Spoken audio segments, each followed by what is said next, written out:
दोस्तों, शाम 7 बजे का समय होता है। जयपुर का रॉयल पैलेस होटल हाल में झूमते रंग बिरंगे लाइट्स, फूलों की सजावट और शादी की चकाचौंध के बीच अनुष्का शर्मा अपनी सहेली साक्षी के साथ खड़ी थी। उसने लाल और सुनहरी साड़ी पहनी हुई थी जो उसकी खूबसूरती को और निखार रही थी। तभी उसकी सहेली साक्षी उसकी चुटकी लेती है और कहती है, तू अकेली आई है? अनुष्का बोरियत के साथ अपनी सहेली की बात का जवाब देती है, हाँ, अब है तो बिजनेस मीटिंग में फंसा हुआ है।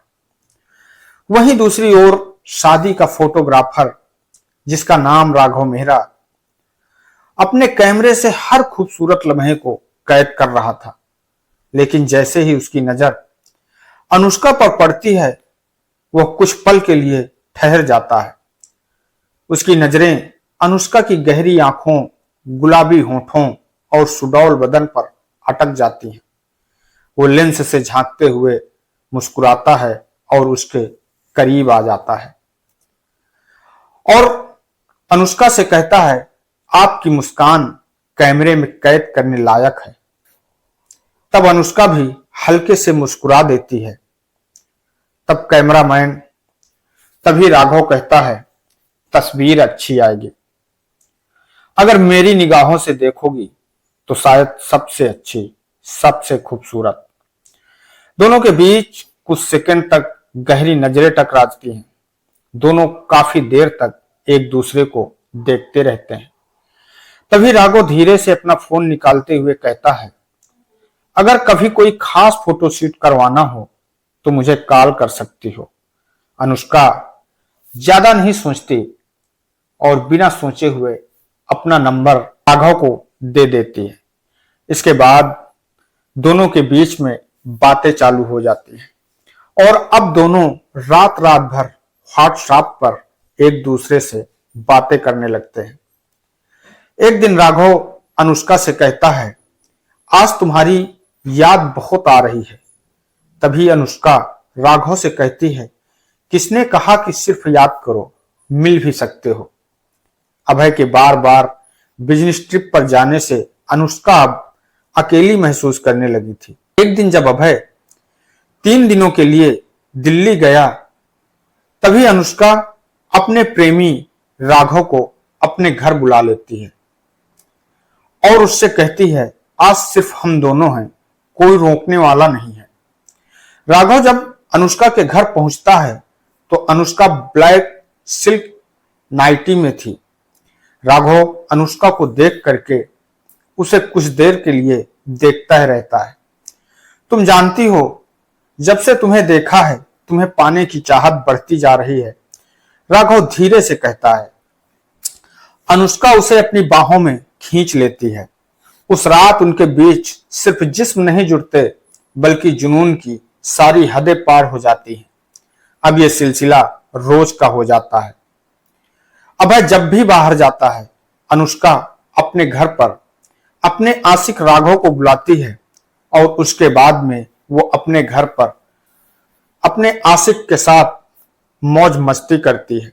तभी एक दिन राघव अनुष्का से कहता है, अगर तुम्हारा पति रास्ते से हट जाए तो हम हमेशा के लिए साथ हो सकते हैं। जैसे ही अनुष्का अपने प्रेमी राघव के मुंह से इस बात को सुनती है तो पहले तो वो इस बात का विरोध करती है, लेकिन जल्द ही यह ख्याल उसे भी सही लगने लगता है। अब दोनों मिलकर अभय को खत्म करने की प्लानिंग शुरू कर देते हैं।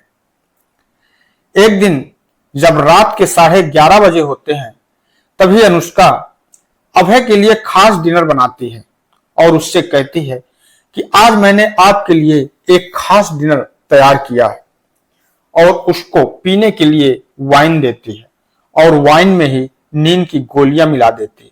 अभय को इसका अंदाजा नहीं था कि उसकी पत्नी आज सबसे बड़ा धोखा देने वाली है। जैसे ही वो उस वाइन को पीता है, उसकी आंखें भारी होने लगती हैं, उसका सर चकराने लगता है और उसे थोड़ी ही देर के बाद नींद आने लगती है। बिस्तर पर गिर जाता है और धीरे से कहता है कि मुझे नींद आ रही है। उसी समय अनुष्का अपने प्रेमी राघव को अपने घर पर बुलाती है। राघव बिस्तर पर पड़े अभय की ओर देखता है और देख करके हंसने लगता है और कहता है कि अब शायद यह कभी नहीं उठने वाला है। दोनों तकिए से अभय का दम घोट देते हैं। अब अभय पर बिस्तर की लाश पड़ी होती है। चारों ओर सन्नाटा होता है। उसी समय जो अनुष्का और राघव होते हैं वो अपने आप को रोक नहीं पाते हैं और वो दोनों वही बिस्तर पर संबंध बनाने लगते हैं। जैसे ही सुबह होती है, सुबह अनुष्का जोर जोर से रोना शुरू कर देती है। अभय उठो ना, यह क्या हो गया है। जैसे ही उसकी रोने की आवाज पास पड़ोस के लोग सुनते हैं, अब पड़ोसी उसके घर में आ जाते हैं।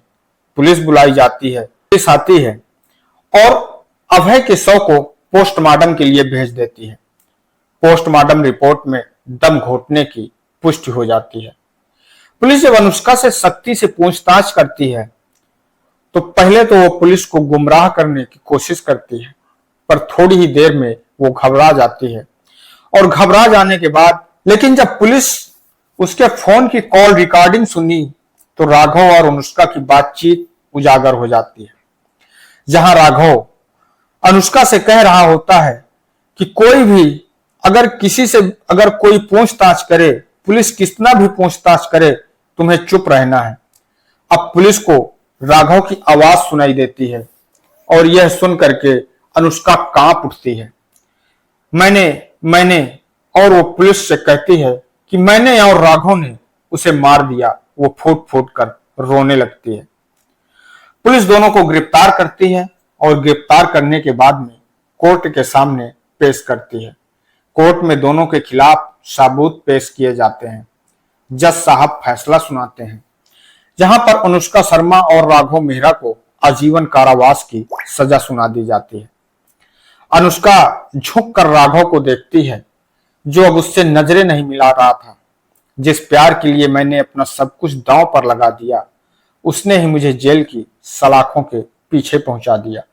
अब उसके पास सिर्फ पछतावा और अंधेरे की सलाखें थी। तो दोस्तों, आप लोगों को यह कहानी कैसी लगी, कमेंट बॉक्स में अपनी राय हमें जरूर दें।